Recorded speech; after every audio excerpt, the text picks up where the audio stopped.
आइए फिर से देखते हैं। x प्लस वाई, अब गुणांकों को बराबर करके लिखते हैं। x plus y is equal to कितना 14 और उसके बाद x minus y is equal to 4। गुणांकों को बराबर करके अब सेकेंड मेथड ला रहे हैं। क्या गुणांकों को बराबर करना है, दूसरा प्रारूप है। ठीक है, क्या लिखा था याद करिए, इक्वेटिंग द कोफिशिएंट्स, गुणांकों को बराबर करके। पहले ही लिखा है गुणांकों को बराबर करके, गुणांकों को बराबर करना, यह मेथड चल रहा है। अब इसकी बात करने वाले हैं। ठीक है, गुणांकों को बराबर करना है। चलिए, गुणांकों को बराबर करना है। अरे पहले से ही बराबर मिल गए, x और x, 1x एंड 1x। ठीक है, पहले से बराबर मिले, गुणांक बराबर है। तो जब गुणांक बराबर है, ठीक है, तो हमने पाया कि x, ठीक है, बराबर गुणांक के साथ उपस्थित हुआ है, बराबर है गुणांक। अगर ऐसा होता, यहां 2x होता, यहां 3x होता, तो फिर गुणांक बराबर नहीं थे। ठीक है, या हम मान लें x का ही गुणांक क्यों बराबर करें, हम y का गुणांक भी बराबर कर सकते हैं, ध्यान रखना।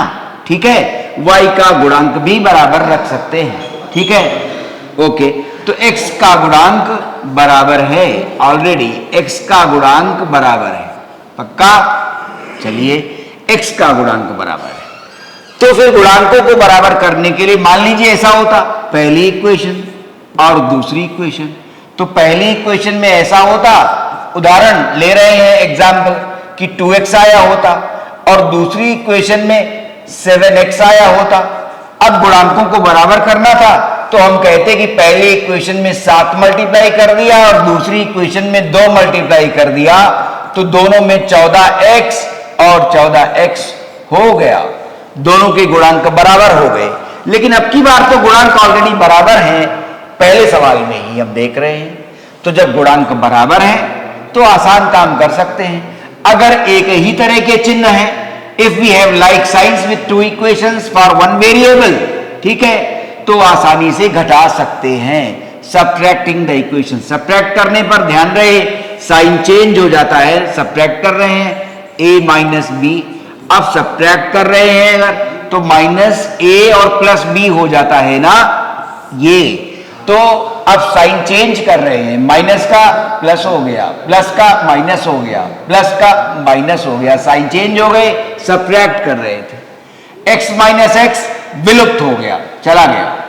y plus y, sign change हो चुका है ना, तो ये ऋणात्मक धनात्मक बन चुका है, तो y प्लस वाई 2y हो गया और 14 में से 4 चले गए, ठीक है, 10 बच गए, तो y बराबर 5 आ गया। ठीक है, अब कंपेयर करना है 4-5 सवालों में से हम ये देख सकेंगे कि किस प्रारूप में आसान अलजेब्रा मिलती है, और हमेशा याद रहे वही मेथड प्रेफर किया जाता है, हम उसी मेथड को प्रेफर करते हैं, हम माने हम सब। ठीक है, क्या जो आसान अलजेब्रा लिखे, जिस मेथड में आसान अलजेब्रा डेवलप होती है, ठीक है, वो हितकर और सुखकर होता है। जिस मेथड से आसान अलजेब्रा बनती है उसे हितकर और सुखकर माना जाता है। ठीक है, y बराबर 5 आ गया।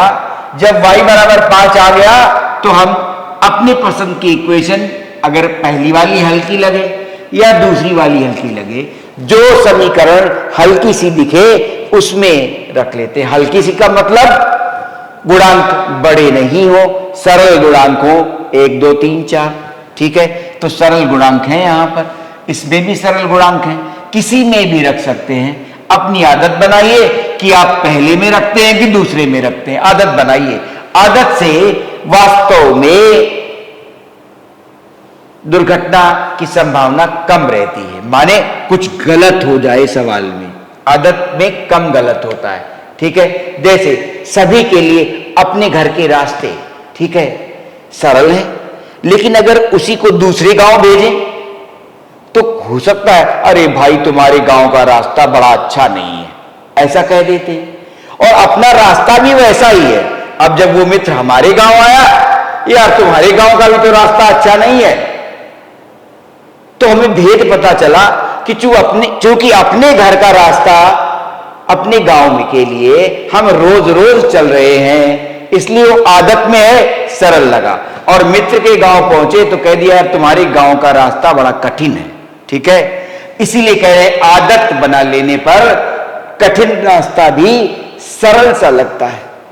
तो y बराबर 5 आप अपने मन से काम करेंगे, पहले में रखते हैं कि दूसरे में। चलिए आपने आदत बनाई, हम पहले से ही श्री गणेश करते हैं, आपने आदत बनाई तो चलिए आपके मन से पहले में रख देते हैं, ठीक है। y बराबर 5 आ चुका है, x प्लस, ठीक है, यहां लिखा नाउ पुटिंग इन फर्स्ट, ठीक है, तो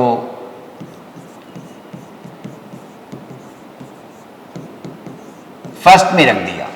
अब x y बराबर 5 और 14 आ गया, ठीक है, x बराबर 9 आ गया।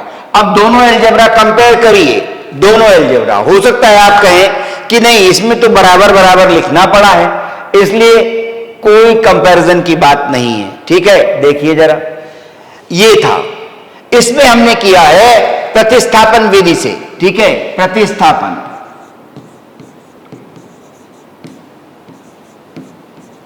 प्रतिस्थापन विधि में हमने एक चर प्रथम समीकरण से लिया, दूसरे में रख दिया, तो वो दूसरा समीकरण एक चर में ही बदल गया, उसमें इस तरह से। अनुभव मेरा ये कहता है कि भले ही यहां पर प्रतिस्थापन विधि आसान दिखी हो और ये गुणांकों को बराबर करके जो विधि दी गई, ऐसा लगा दोनों बराबर बराबर सरल है, किसी विधि को भी अपनाया जा सकता है। लेकिन अभी एक उदाहरण के बाद केवल अनुभव शेयर कर रहे हैं, और वो ये क्या कि दोनों देखिए, प्रतिस्थापन विधि और गुणांकों को बराबर करके दोनों में पाया यही जाता है कि जब हम 10वीं के बाद 11वें में, 11वें के बाद 12वें में, 12वें के बाद फिर आगे ग्रेजुएशन के लिए जब जब दो समीकरण दो चर वाले सॉल्व करने होते हैं, तो हमेशा सभी को याद है जो 10वें से दूर आ चुके हैं कि ये गुणांकों को बराबर करके ही समीकरण सॉल्व करने की आदत लगभग 90% विद्यार्थियों की पड़ी रहती है, ठीक है। तो उस अनुभव से मैंने ये पाया कि गुणांकों को बराबर करके जो विधि है प्रारूप, वो आसान अलजेब्रा लिखती है, और सलाह यही दी जाती है पूरी गणित में कि जहां जहां अलजेब्रा आसान है जिस विधि में, उसी विधि को अपनाना चाहिए, वही हितकर है, वही सुखकर है, ये बात मानी जाती है। तो यहां पर आप देखिए, अब दूसरा समीकरण उठा रहे हैं, उसमें फिर कंपेयर करेंगे, अब की दोनों बगल बगल कंपेयर करेंगे। अभी क्या है, अलग अलग कंपेयर किया है, अब की देखिएगा कैसे कंपेयर कर रहे हैं, उसको लाइए। अब एक और इक्वेशन उठा रहे हैं, और वो इक्वेशन उठाकर देखिए कि कौन सी विधि आसान बनती है, इसे देखना है। 3x माइनस वाई, दूसरा सवाल लाए, देखिए जरा, 3x minus y is equal to कितना, 3। और उसके बाद जब ये इस सवाल में हम तुलनात्मक अध्ययन कर लेंगे इस बात का कि कौन सी विधि आसान है, ठीक है, क्लियर, तब उसके बाद हम लोग सवालों को करना शुरू करेंगे, ठीक है। चलिए आइए, 3x minus y is equal to 3, 9x minus 3y is equal to 9, 9x minus 3y is equal to 9। अब यहां पर पता चला क्या कि पहले से ही अगर इसका 3 कॉमन ले लें तो क्या आ जाएगा, 3x माइनस वाई, ठीक है, इज इक्वल टू 9। और इक्वेशन फिर से जो पहली वाली थी वही उत्पन्न हो गई, ये तो वही इक्वेशन है, तो दूसरी इक्वेशन हमारे पास थी ही नहीं। देखिए, 3x minus y is equal to 3, 9x minus 3y is equal to 9। इसमें से जब हमने 3 कॉमन ले लिया तो पता चला कि ये वाली दूसरी समीकरण पहली इक्वेशन ही बन गई। ठीक है, तो इसके हल पर चर्चा, ठीक है, 10-15 मिनट बात करेंगे। क्या कि ऐसा क्यों हो गया। ये कहते हैं कि 2 चर वाले रैखिक समीकरण थे और इस सिस्टम में 2 समीकरण है, उनको हल करिए, x और y का मान निकालिए। पता चला कि दूसरे में हमें 3 कॉमन दिखा और कॉमन जब हमने ले लिया तो ये दूसरे समीकरण पहले समीकरण में ही बदल गया। ये चीज आ गई। ठीक है, अब इसके हल के बारे में रुकेंगे। ठीक है, और आगे बढ़ते हैं, दूसरा सवाल उठा रहे हैं।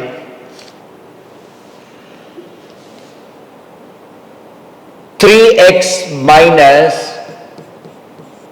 5y minus 4 is equal to 0। दूसरा समीकरण है 9x is equal to 2y plus 7। ठीक है, आइए इसे देखते हैं। इसके लिए अभी रुकेंगे, पहले हल की प्रकृति पर बात करेंगे। ठीक है, क्लियर, अभी प्रस्तावना खत्म नहीं हुई।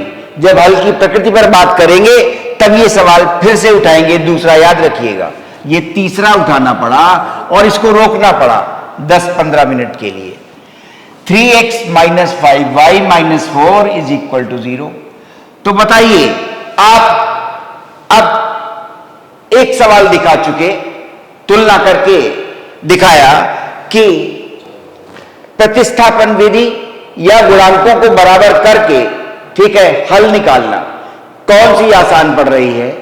तो अब आप खुद बताइए कि ये जो 2 समीकरण दिए हुए हैं, किसी भी विद्यालय से क्या पसंद करेंगे, गुणांकों को बराबर करके करें अथवा प्रतिस्थापन विधि से करें। बताइए क्या चाहते हैं, कौन सी विधि से चाहते हैं। देखें आपका अनुभव, अभी एक ही सवाल हुआ है और एक सवाल में तो नहीं कह सकते कि अनुभव हो गया कि कौन सा सरल अलजेब्रा लिखता है। ये तो मैंने डिक्टेट कर दिया है अनुभव के आधार पर कि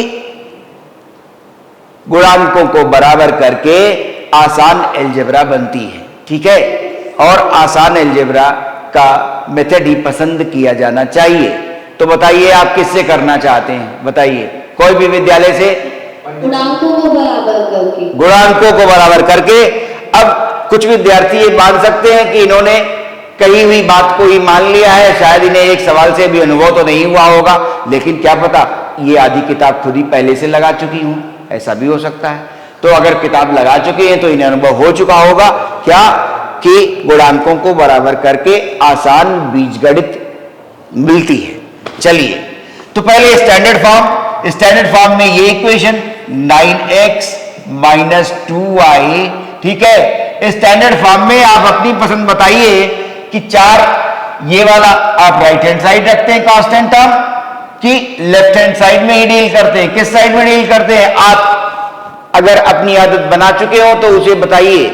ठीक है, कि कांस्टेंट टर्म आप राइट हैंड साइड यूज करते हैं कि लेफ्ट हैंड साइड, क्या पसंद आता है, क्या आसान सा दिखता है आपको, बताइए जल्दी। ये constant term right hand side रखें या बाईं तरफ ले चलें, बताइए। सर लेफ्ट हैंड ले चलें। तो 9x minus 2y minus 7 is equal to 0 and first equation was already in that form. ठीक है, पहली इक्वेशन उसी फॉर्मेट में पहले से है 3x माइनस 5y। तो पहले स्टैंडर्ड फॉर्म तैयार हो गया। ठीक है, पहले स्टैंडर्ड फॉर्म तैयार हो गया। अब चलिए गुणांकों को बराबर करके आपने सोचा है, चलिए गुणांकों को बराबर करना है, आसान विधि है। ठीक है, पहले तो आसानी से खेल खेल में होता रहता है, कभी आदत बन जाती है तो उससे सरल बात भी हम छोड़ देते हैं। जब आदत बन चुकी होती है तो कोई सरल बात भी हम छोड़ देते हैं। जैसे आदत बनी होती है क्या, इसमें 3 मल्टीप्लाई कर दो, इसमें 9 मल्टीप्लाई कर दो, ये आदत बनी हुई है कि इसका इसमें और इसका इसमें गुणा कर दो, ऐसी आदत बन जाती है।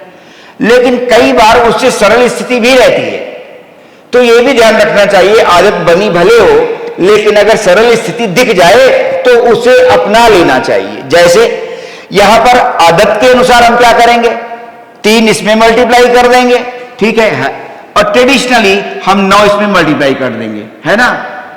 ट्रेडिशनली क्या करते हैं, 3 इसमें और 9 इसमें, इसमें 3 और इसमें 9। अब 9 मल्टीप्लाई करने से गुणांक बड़े बड़े दिखेंगे। इससे बेहतर था हमें गुणांकों को बराबर करके, विधि की चर्चा हो रही है ना, इसकी चर्चा हो रही है, तो गुणांक तो बराबर हो जाएंगे। इसमें 1 मल्टीप्लाई कर दें और इसमें 3 मल्टीप्लाई कर दें, ये भी दिख जाना चाहिए। ये 1 और ये 3, बताइए क्या पसंद है, ये वाले पसंद है गुणांक 3 और 9 कि 1 और 3? किनको सरल मानेंगे आप, किसको सरल मानेंगे, इसको कि इसको? 1 और 3, वेल डन, शाबाश, ठीक। चलिए तो फिर से इक्वेशन बन गई 9x minus 2y minus 7 equals 0, और 3 जब मल्टीप्लाई कर दिया तो 9x गुणांक बराबर हो गया, ठीक है। तो इस आदत को अपनाए रखना तो ठीक है, इस आदत को बनाए रखें, कोई आपत्ति नहीं है, बिल्कुल कोई आपत्ति नहीं है। सरल सी आदत कि इसका गुणांक इसमें और इसका गुणांक इसमें, गुणांक बराबर हो गए। लेकिन अगर उससे कोई हल्की बात दिखे तो उसे अपनाने की सलाह दी जाती है, ठीक है। हाँ, तो 9x माइनस, ठीक हो, ये 3 मल्टीप्लाई कर रहे हैं, माइनस 15y आ गया, और फिर 3 गुणा 4 माइनस 12 आ गया, ठीक है। अब चूंकि एक ही चिन्ह आया है, दोनों ही धनात्मक हैं, दोनों ही धनात्मक हैं, तो क्या करेंगे, घटाएंगे। जब एक ही तरह का चिन्ह होगा तो घटाएंगे, और अगर विरोधाभासी चिन्ह होंगे, एक का धनात्मक एक का ऋणात्मक, तो जोड़ते हैं, ठीक है। और जब सेम साइन होता है तो घटाते हैं, क्यों, हम विलोपन की तरफ ध्यान लगाए हुए हैं ना, कि एक चर विलुप्त हो जाए, तो घटाएंगे, क्यों, दोनों धनात्मक हैं, माइनस, फिर साइन चेंज हुआ, साइन चेंज हुआ, ठीक है। 9x माइनस 9x चले गए।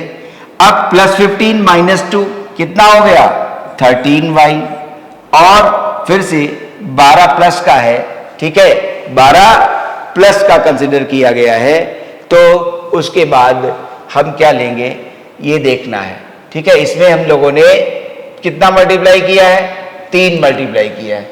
12 माइनस 7 कितना आ गया, 5 आ गया, इक्वल्स 0। क्या आया, 13y is equal to minus 5, y is equal to minus 5 by 13, ये आ गया, ठीक है। अब किसी भी इक्वेशन में y का ये मान हम यहां रख सकते हैं और x का मान ज्ञात कर सकते हैं। ये थोड़ा अधिक सरल दिख रही है, ठीक है, ये पहली वाली और ये दूसरी वाली, ठीक है।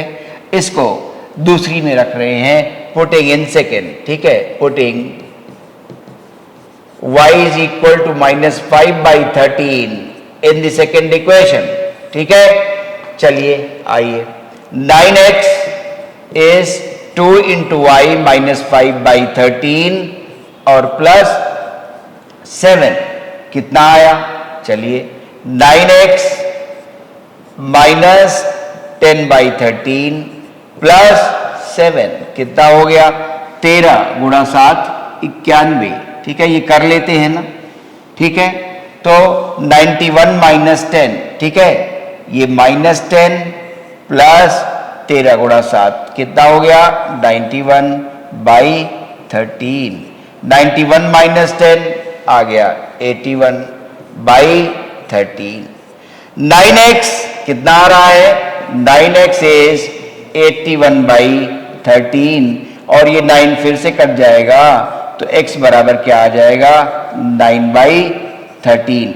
अब यहां रुक जाए क्या, उत्तर अगर चेक कर लें कि पता नहीं सही आया है, ऐसा भी कर सकते हैं कि उत्तरमाला से देखें कि x और y सही आए अथवा नहीं। लेकिन ये उत्साह और जिज्ञासा भी यदि बनी रहे कि उत्तर देखे बिना उत्तरमाला से, ठीक है, हम ऐसे ही x और y की वैल्यू देख लें कि आएगा कि नहीं आएगा। x का मान है 9/13, यहां रख दिया, ठीक है, 9/13, ठीक है। चलिए x का मान रखते हैं 9 इंटू 9 बाई 13, और उसके बाद इज इक्वल टू 2, y कितना -5/13, देखें क्या उत्तर सही आया कि नहीं आया। ठीक है, तो क्रॉस चेक कर लेते हैं। ठीक है, बुक में आंसर देखने के पहले 81/13 लेफ्ट हैंड साइड, ठीक है, राइट हैंड साइड आइए, 5 गुणा 2 और वो भी माइनस का, तो -10/13 प्लस 7, 13 into 7 91, ठीक है, 91 minus 10/13 is 81/13 आ गया। Left hand side is right hand side, तो उत्तर सही है। अब जरा किताब में देख लेते हैं कि वास्तव में उत्तर सही है अथवा नहीं, क्योंकि दूसरी इक्वेशन में अभी चेक नहीं किया है। ठीक है, तो कितना 3.3 का सवाल था और फर्स्ट का थर्ड पार्ट मैं देख रहा हूं, एक सेकंड इंतजार करिए। 3.3 का फर्स्ट प्रॉब्लम और उसका थर्ड पार्ट, 3.3 और फर्स्ट प्रॉब्लम का थर्ड पार्ट। उत्तर लिखा है x का मान है 9/13, y का मान है -5/13। ठीक है, उत्तर सही निकला और यहां पर हम क्रॉस चेक कर चुके हैं कि x और y का मान दूसरे समीकरण में रखा तो लेफ्ट हैंड साइड बराबर राइट हैंड साइड आया है, उत्तर सही है। ये गुणांकों को बराबर करके किया गया। ठीक है, अब एल्जेब्रिक मोड में जो हमारे पास विधि है विलोपन की, ठीक है, विलोपन एक चर को विलुप्त कर देना, वही विलोपन था। तो उसमें हमने देखा हमारे पास दो प्रारूप हैं, एक प्रतिस्थापन और दूसरा गुणांकों को बराबर करके। ठीक है, आपने कहा कि आपको शायद ये अनुभव है ऑलरेडी कि गुणांकों को बराबर करके आसान बीजगणित डेवलप होती है, इसलिए उसी से करिए, मैंने वही किया है। अब मैं एक सवाल देता हूं, आप जिससे चाहें प्रतिस्थापन विधि से या गुणांकों को बराबर करके, ठीक है, या ऐसा भी कर सकते हैं जैसे 5 बैठे हो, 4 बैठे हो, तो कोई 2 जन प्रतिस्थापन से कर लो और कोई 3 जन किससे करो, गुणांकों को बराबर करके, तो अभी कंपेयर हो जाएगा। ठीक है, ऐसे आसान और दिखेगा। तो कोई एक जन प्रतिस्थापन अपना ले और कोई एक जन गुणांकों को बराबर करके करे। दे रहे हैं सवाल और उसे बनाइए। ठीक, अब 3x + 4y = 10, ठीक है, फिर तीसरा वाला सवाल वहां से अलग डिस्कस किया जाएगा। सॉल्व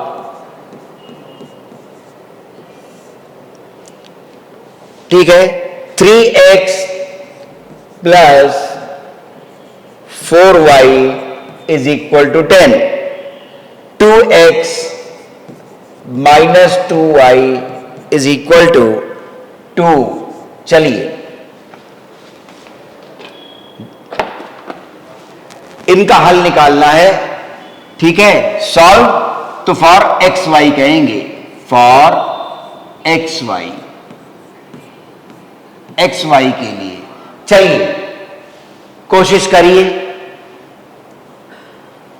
ठीक है, और अपने अंदाज को प्रेफर करिएगा, अपने अंदाज से करिएगा कि प्रतिस्थापन अप्लाई करेंगे या कौन क्या अप्लाई कर रहा है, बताइए।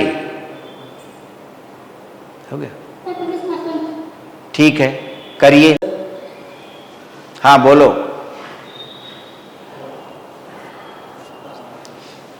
सर x बराबर, सर y बराबर, x बराबर 2, y बराबर कितना, सर 1, और y बराबर 2 किस विधि से किया है, सर विलोपन विधि से। तो विलोपन विधि में कौन सा प्रारूप अपनाया, गुणांकों को बराबर करके अथवा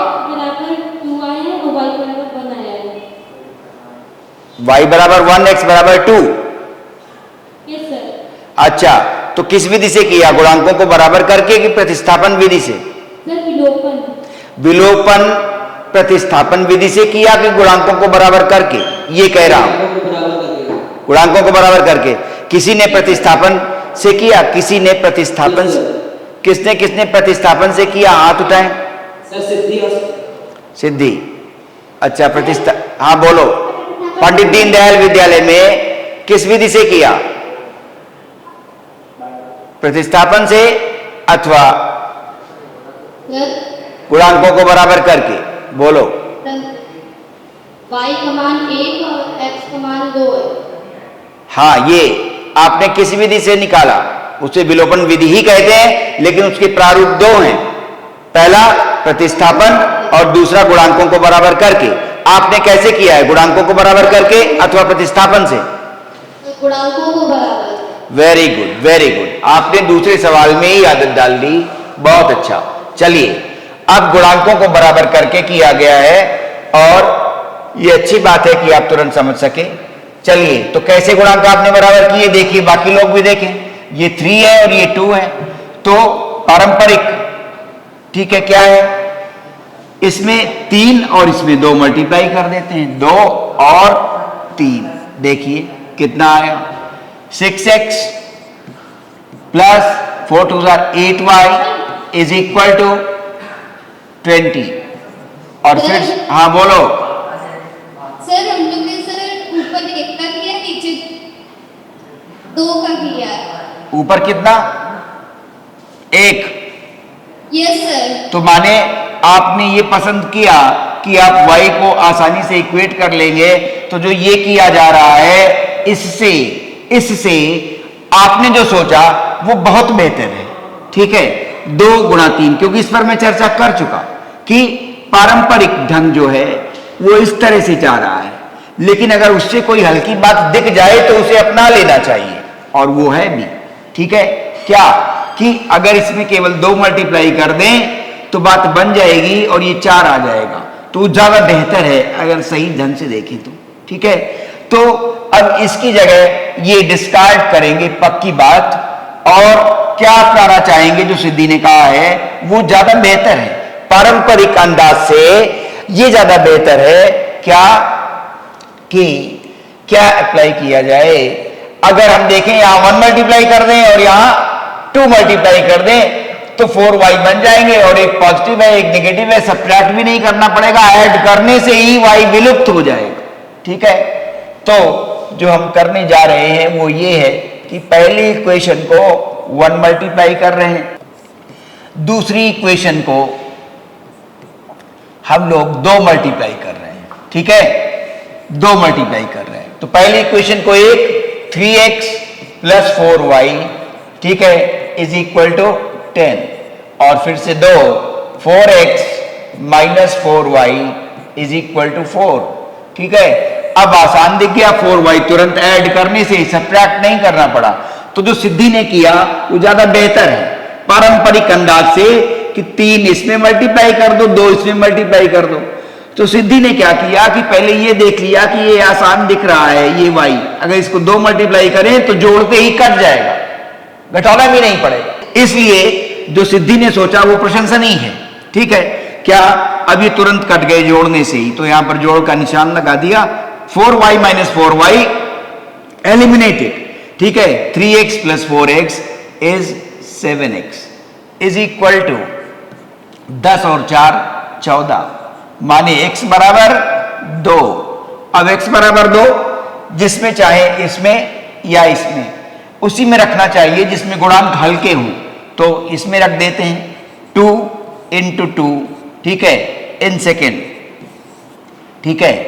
2 into 2 minus 2 into y, y आया इज इक्वल टू 2, कितना हो गया, 4 minus 2y is equal to 2, 2y उधर चला गया, 2 इधर आ जाएगा, तो 4 minus 2 is 2 is equal to 2y, उधर ले गए, पॉजिटिव हो गया, 1 इज इक्वल टू y, है ना, 2/2। तो आंसर आया कितना, x is equal to 2 and y is equal to 1, ठीक है, क्लियर। ये बात ध्यान रखनी है। अब एक सवाल और देते हैं, उसे देखिए, आइए।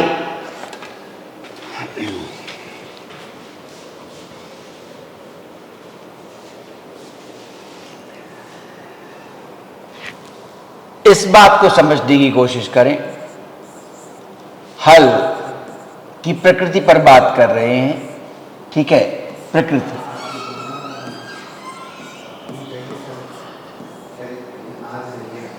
और फिर सवाल ला रहे हैं वैसा तीसरा, देखिए जरा, अगर ऐसा है a1x plus b1y plus c1 equals 0, दूसरा है a2x plus b2y plus c2 is equal to 0, उसी सवाल पर जो भी छोड़ दिया था, कहा था 15 मिनट बाद उठाएंगे, ठीक है, उसी सवाल की बात करने जा रहे हैं।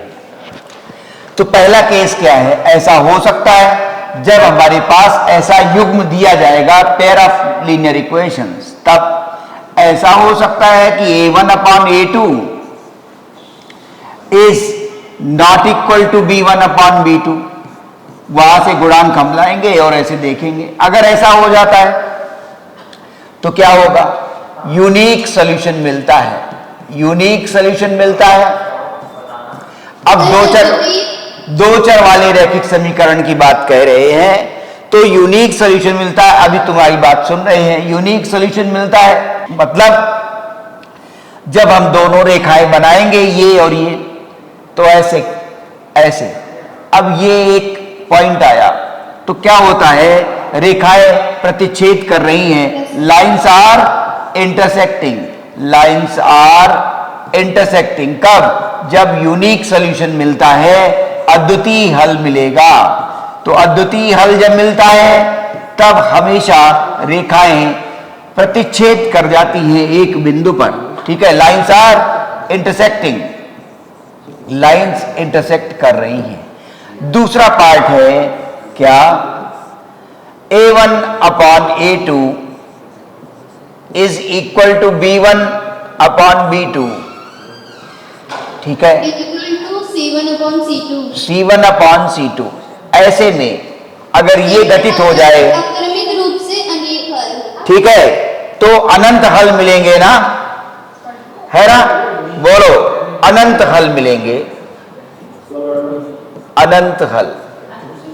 अनंत हल कैसे, दोनों ही रेखाओं के अनंत बिंदु, ठीक है, मिलेंगे, अनंत हल, ठीक है, क्यों, दोनों ही रेखाओं पर, ठीक है, अनंत बिंदु आते हैं, इसलिए एक पर ही, ये लाइन अगर ये भी थी पहली इक्वेशन, तो उसी पर दूसरी भी आ जाएगी PQ, उसी पर ओवरलैप कर जाएगी, ठीक है।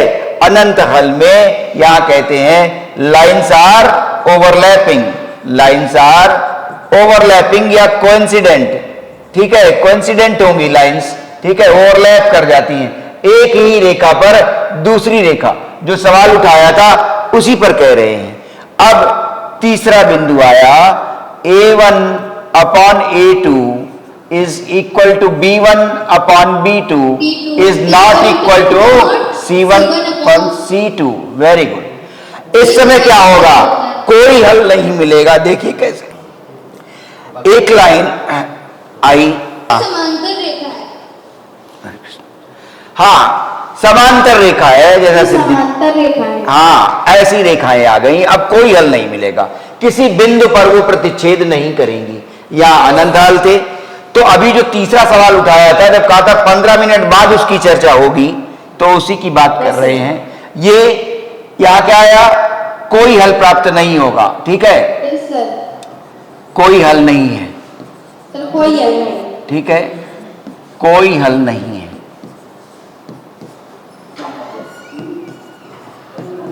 ठीक है। और रेखाएं कैसी हैं, समांतर रेखाएं हैं, ठीक है,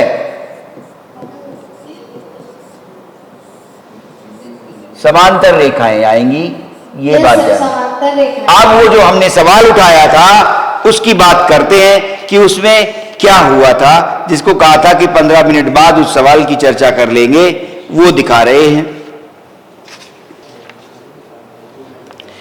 3x माइनस वाई, देखिए वापस जो दूसरे सवाल के लिए कहा गया था और तीसरा सवाल फिर लिखना पड़ा था, क्योंकि उसकी स्थिति में क्या आया था, देखो जरा, 3x minus y is equal to 3, और दूसरा आया 9x minus 3y, 9x minus 3y is equal to 9। ठीक है, अब हम यहां क्या बना बैठे थे, दूसरी इक्वेशन में हमें 3 कॉमन दिखा था, x minus y, 3x minus y is equal to 3। यहां पर 9 है तो क्या आ गया, 3x minus y is equal to 3, और ये दोनों इक्वेशन मेल खा गए थे, हमने यही लिखा था।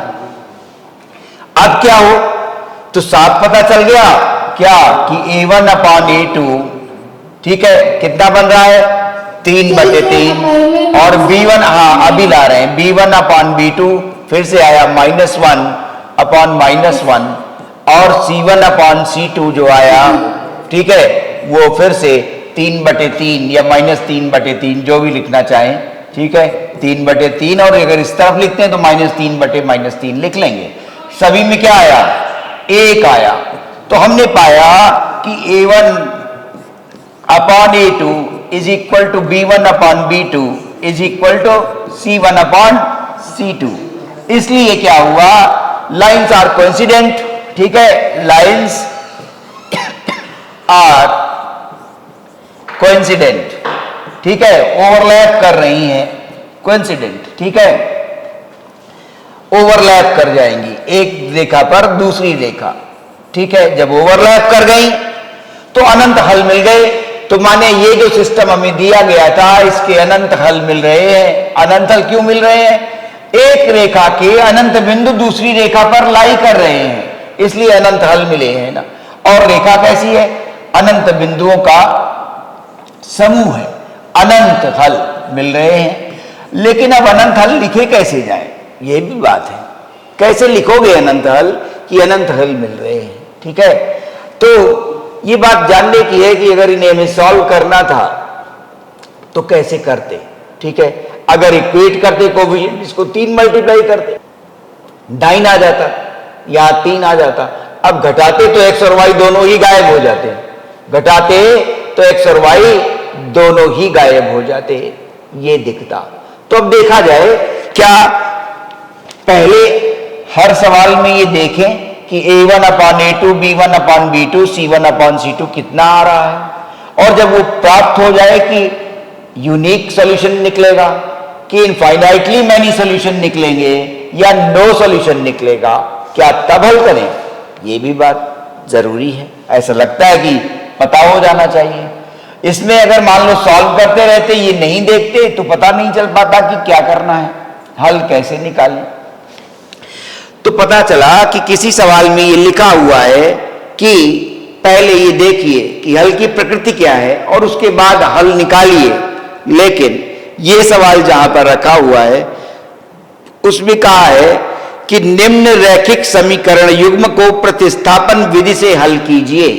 तो देखें, क्या प्रतिस्थापन विधि से हल करने में हम लोग अनंत हल देख पाएंगे, अनुभूत कर पाएंगे कि नहीं कर पाएंगे, अनंत हल ये देखना है। और प्रतिस्थापन विधि से कहा है किताब में, तो पहली वाली इक्वेशन से ये पहली और ये दूसरी, तो प्रतिस्थापन विधि से कहा गया है प्रश्नावली में।